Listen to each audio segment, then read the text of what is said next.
Illegal तरीके से आपको डरा रहा है, धमका रहा है, तो आपको उसको एक पैसे देने की जरूरत नहीं है। अगर वो ये फॉलो नहीं करता है तो फिर वो उस कस्टमर से कोई भी पैसा नहीं ले सकता, एक भी रुपया उस कंपनी को नहीं देना है अगर आरबीआई वो गाइडलाइन फॉलो नहीं करता है। दोस्तों, जब से कोरोना आया है और जब से लॉकडाउन लगा है तो देखा यह गया है कि लोन ऐप्स की संख्या जो है बहुत तेजी से बढ़ी है। आज के समय में भी अगर बात करें तो 1500 से लेकर 2000 लोन एप्लीकेशन आपको अवेलेबल मिल जाएंगे गूगल प्ले स्टोर पे या फिर आपका जो वेबसाइट है उसके थ्रू आपको ये मिल जाते हैं। इनमें से बहुत सारे लोन एप्लीकेशन जो है रजिस्टर है और बहुत सारे फर्जी आज की डेट में भी काम कर रहे हैं। अब सबसे बड़ी समस्या ये आती है कि जब आप इन लोन एप्लीकेशन से लोन ले लेते हो और टाइम पे रीपेमेंट नहीं करते हो और आपके ऊपर जो चार्जेस लगते हैं, लेट फीस लगती है, आपके 2000-5000 रुपए के लोन के बदले आपको 20-30-50 रुपए देने पड़ते हैं। वहां पर आप जो है पे करने में असमर्थ होते हो क्योंकि आपने लोन तभी लिया था जब आपको पैसे की जरूरत थी, आप बहुत परेशान थे, आपको पैसा बहुत अर्जेंट चाहिए था, तभी आपने इन लोन एप्लीकेशन से लोन लिया था।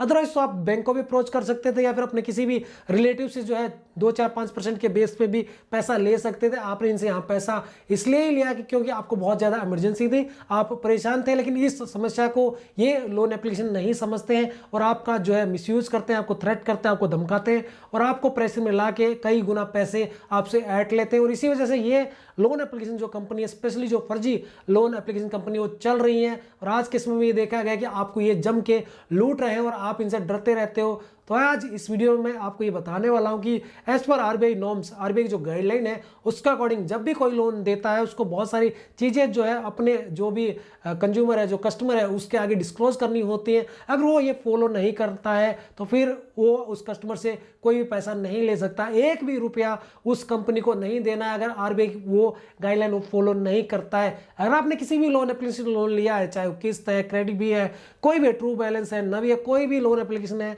अगर इस टाइप से आपको जो है फॉलो नहीं करता है तो आरबीआई गाइडलाइन ये कहती है कि आपको उनको एक भी पैसा नहीं देना है क्योंकि एज पर रूल्स, सरकार के जो रूल है, गवर्नमेंट के जो रूल है, आरबीआई के जो रूल्स हैं उसको वो एप्लीकेशन फॉलो नहीं कर रहा है, इलीगल तरीके से आपको जो है लोन दे रहा है, इलीगल तरीके से आपको डरा रहा है, धमका रहा है, तो आपको उसको एक पैसे देने की जरूरत नहीं है। आज इस वीडियो में आपको समझाने वाला हूं कि आरबीआई की गाइडलाइन क्या कहती है। आरबीआई ने ओपन एक लेटर दिया है, उस लेटर को मैं इस वीडियो में आपके साथ शेयर करूंगा, एक एक कॉलम जो आपको समझाऊंगा, जिसको समझने के बाद आप ये जान पाओगे कि यार अब तक तो आप लूट रहे थे, अब आप बच सकते हो। इस कॉलम में आपको बहुत सारी ऐसी चीजें पता चलेंगी जहां पर आपको पता है कि आपको किसी भी बैंक को या फिनटेक कंपनी या लोन एप्लीकेशन है उनको क्या क्या चार्जेस देने हैं, क्योंकि ये लोन एप्लीकेशन आपको हर घड़ी लूटते हैं। जैसे ही आप एप्लीकेशन डाउनलोड करोगे वहां पर एक्सेस ले लेते हैं, कई बार साइन अप जो आपका अमाउंट है वो ले लेते हैं, प्रोसेसिंग फी के नाम पे मनमाना जो चार्ज लेते हैं, लेट फीस पे मनमाना चार्ज लेते हैं, बहुत सारी चीज़ें आपको डिस्क्लोज नहीं करते हैं,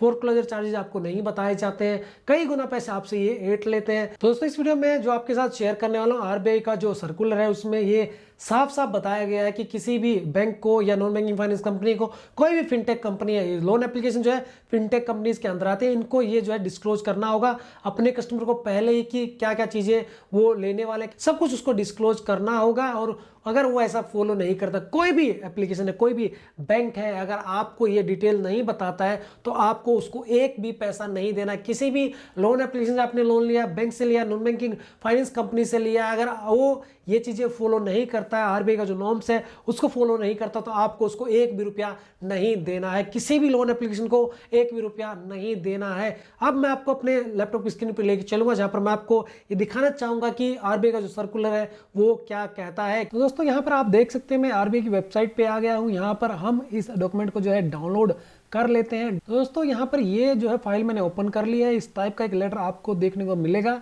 जब भी आप किसी बैंक से, नॉन बैंकिंग फाइनेंस कंपनी से या किसी भी लोन ऐप से लोन लेते हैं। यहाँ पर सबसे पहले आपको डेट मिलती है, किस डेट को आप जो है लोन ले रहे हैं। दूसरा, यहाँ पर आपको मिलता है name of the regulated entity, यानी जहाँ से आप लोन ले रहे हैं उस कंपनी का आपको नाम यहाँ पर देखने को मिलेगा। तीसरा, यहाँ पर आपको मिलता है एप्लीकेंट नेम, यानी आपका अपना नाम मिलने वाला है जो भी लोन लेने वाला है। यहाँ पर बताया गया है कि फॉर्मेट ऑफ की फैक्ट स्टेटमेंट फैक्ट शीट दी जाती है। ये आपको कहीं से भी जब लोन लेते हैं सबसे पहले ये दी जाती है। अब यहाँ पर आपको 3 कॉलम देखने को मिलते हैं, पहले सीरियल नंबर है, दूसरा पैरामीटर और तीसरे में आपको ये डिटेल बताई जाती है। पहला जो सबसे पहला कॉलम उसमें बताया गया कि लोन अमाउंट कितना आपको दिया जाएगा, कितना लोन आप लेने वाले हैं वो यहाँ पर डिस्क्लोज किया जाता है। 20,000 रुपये का लोन आप यहाँ पर लेने वाले हैं। टोटल इंटरेस्ट चार्ज आपको during the entire tenure of loan कितना पे करना है। उसकी डिटेल यहाँ पर बताई गई है 3,274 रुपये। तीसरे कॉलम में बताया गया है other upfront charges if any breakup of each component to be given below, यानी अगर आपसे कोई भी एक्स्ट्रा चार्जेस लिए जाते हैं उनके बारे में यहाँ पर बताया गया है। यहाँ पर इस 20,000 के लोन पे आपसे जो है 400 रुपये के चार्जेस लिए जाएंगे, जिसकी डिटेल आपको नीचे ब्रेकअप में दी जाएगी, ABC में दी गई है। सबसे पहला एक्स्ट्रा चार्जेस आपसे लिया जाएगा प्रोसेसिंग फी। यहाँ पर 20,000 के लोन पे 160 रुपये प्रोसेसिंग फी आपसे ली जा रही है। हालांकि लोन ऐप्स तो इससे कई गुना प्रोसेसिंग फी आपसे लेते हैं, 400, 500, 1000 रुपये तो नॉर्मल है उनके लिए, और कई बार तो लोन ऐप्स जो है लोन अमाउंट के ऊपर 5 से 10% तक का प्रोसेसिंग फी चार्ज करते हैं। दूसरा चार्ज यहाँ पर लिया जाता है इंश्योरेंस चार्जेस। अगर कोई है तो उसके बारे में बताया गया है कि 20,000 के लोन पे आपको 240 रुपये इंश्योरेंस चार्जेस पे करने होंगे। टोटल 400 रुपये चार्जेस हो गया, जो कि आपकी अदर चार्जेस का ब्रेकअप यहाँ पर दिया गया है, ये 400 रुपये हो गया। अब इसके सिवाय भी अगर कोई और भी चार्जेस है तो उसकी डिटेल भी कंपनी को यहाँ पर देनी होती है। अब यहाँ पर ये चार्जेस डिडक्ट होने के बाद आपके अमाउंट जो आपके अकाउंट में आने वाला है, नेट डिस्बर्स्ड अमाउंट जो आने वाला है वो है 19,600, क्योंकि 20,000 रुपये का लोन था, 400 रुपये आपके जो है अदर चार्जेस लिए गए, जिसमें प्रोसेस फी जो 160 रुपये की थी, इंश्योरेंस चार्जेस जो है 240 रुपये था, तो इसको माइनस करके 19,600 रुपये आपके अकाउंट में आ जाते हैं। Total amount to be paid by borrower, यहाँ पर 5वें कॉलम के अंदर बताया गया कि टोटल अमाउंट जो है बोरोवर पे करेगा इंटरेस्ट को मिला के वो है 23,674 रुपये। 9 का यहाँ पर जो है एक साइन बना गया है। अब 9 को हम यहाँ पर पढ़ लेते हैं। 9 क्या है? The difference in repayment amount calculated from the total of instalment given under the detail repayment schedule. यहाँ पर बताया गया है कि किस तरीके से ये जो है आपकी रिपेमेंट की जाएगी, उसके बारे में पूरी डिटेल यहाँ पर बताई गई है। तो आपको टोटल जो है 20,000 के लोन पे जो टोटल अमाउंट आप पे करेंगे 23,674 रुपये करेंगे। 6 कॉलम में बताया गया कि annual percentage rate, effective interest rate यहाँ पर बताया गया है 17.07% यहाँ पर बताया गया है। इससे नेक्स्ट जो 7वां कॉलम है टेन्योर ऑफ लोन, यानी आपका लोन जो है कितने मंथ का, कितने दिन का, उसकी डिटेल बताई गई है। यहाँ पर 24 मंथ का लोन का एग्जाम्पल यहाँ पर दिया गया है। लोन ऐप्स हालांकि इतना लंबा लोन नहीं देते हैं, बहुत कम लोन ऐप्स हैं जो इतना लंबा लोन आपको देते हैं। नेक्स्ट जो कॉलम है 8वां column, repayment frequency by the borrower, यानी आपकी इंस्टॉलमेंट आप कितने टाइम बाद पे करने वाले, तो मंथली आपकी इंस्टॉलमेंट रहने वाली है। Number of instalment of repayment, यहाँ पर बताया गया कि 24 मंथ की आपकी जो है रिपेमेंट की जो है इंस्टॉलमेंट रहने वाली है। Amount each instalment of repayment जो है वो 970 रुपये रहने वाली है। यानी 20,000 रुपये का लोन है आपका, 24 मंथ के लिए है, रेट ऑफ इंटरेस्ट है 17.07% और आपका जो टेन्योर है 24 मंथ का है।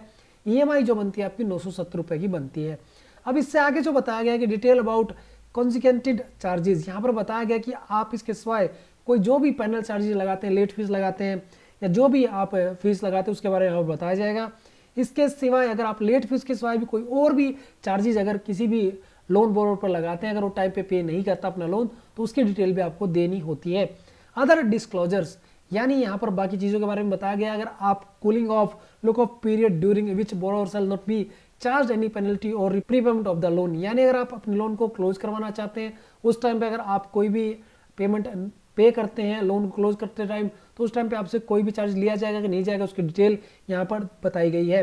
इस नेक्स्ट कॉलम बताया गया कि detail of LSP acting as recovery agent and authorise to approach the borrower. और यहाँ पर इस कॉलम में आपको साफ साफ ये बताया जाता है कि अब आपको अगर आपने लोन डिफॉल्ट कर दिया, EMI टाइम पे नहीं की, तो उस केस में LSP या फिर जो रिकवरी एजेंट है, जो ऑथराइज पर्सन है, उसकी डिटेल यहाँ पर दी जाएगी, वही आपको जो है अप्रोच कर सकता है। दोस्तों इससे नेक्स्ट कॉलम में बताया गया है, यहाँ पर बताया गया है कि कंपनी जो लोन दे रही है उसको यहाँ पर नेम, डेजिग्नेशन, एड्रेस और फोन नंबर, नोडल ग्रीवेंस का जो ऑफिसर है उसका सब डिटेल यहाँ पर देनी होगी। स्पेशली यहाँ पर बताया गया है कि जो फिनटेक डिजिटल लैंडिंग प्लेटफॉर्म है, यानी जो लोन ऐप्स है, नॉन बैंकिंग फाइनेंस कंपनी, उनके केस में तो स्पेशली उसकी डिटेल देनी होगी। हालांकि लोन ऐप्स ये डिटेल्स जो है बहुत बार नहीं देते हैं। इससे नीचे जब आप आएंगे तो यहाँ पर आपको जो है डिटेल रिपेमेंट शेड्यूल दिया जाएगा। यानी आपका 24 मंथ का जो है एक लोन है, 20,000 रुपये का लोन था, यहाँ पर आपकी जो पहली EMI कटेगी 970 रुपये की कटेगी। पहले EMI में जो प्रिंसिपल अमाउंट होगा 720 होगा, इंटरेस्ट होगा 250 रुपये। इस तरीके से आप देखेंगे जब आप 10वीं EMI पे करेंगे उस टाइम आपका प्रिंसिपल अमाउंट बचेगा 13,189 रुपये। प्रिंसिपल अमाउंट होगा EMI के अंदर 805 रुपये, इंटरेस्ट होगा 165 रुपये, टोटल EMI 970 रुपये। 24 मंथ में जो आप EMI पे करेंगे उस टाइम आपका प्रिंसिपल अमाउंट होगा 958 रुपये, प्रिंसिपल जो बचेगा 958 है, इंटरेस्ट जो 12 रुपये है और लास्ट ईएमआई जो है 970 रुपये की पे करेंगे। तो इस टाइप से जब भी आप किसी भी लोन ऐप से लोन लेते हैं तो आरबीआई की गाइडलाइन है कि ये सारी डिटेल उसको आपको बतानी होंगी। अगर नहीं बताता है तो बिल्कुल इलीगल है, सही तरीका नहीं है। आप आरबीआई को अप्रोच कर सकते हैं, आरबीआई में उसकी कंप्लेंट कर सकते हैं और इस पे जो है आरबीआई एक्शन ले सकता है।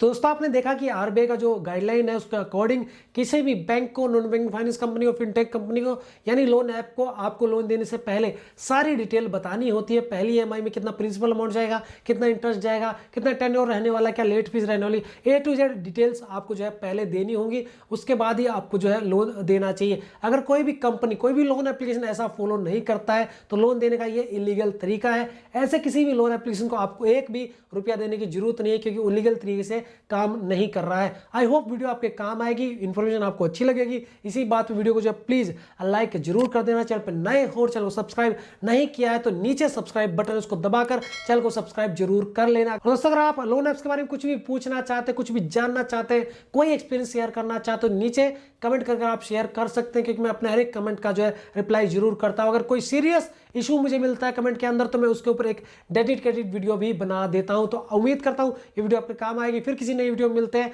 अच्छी जानकारी के साथ।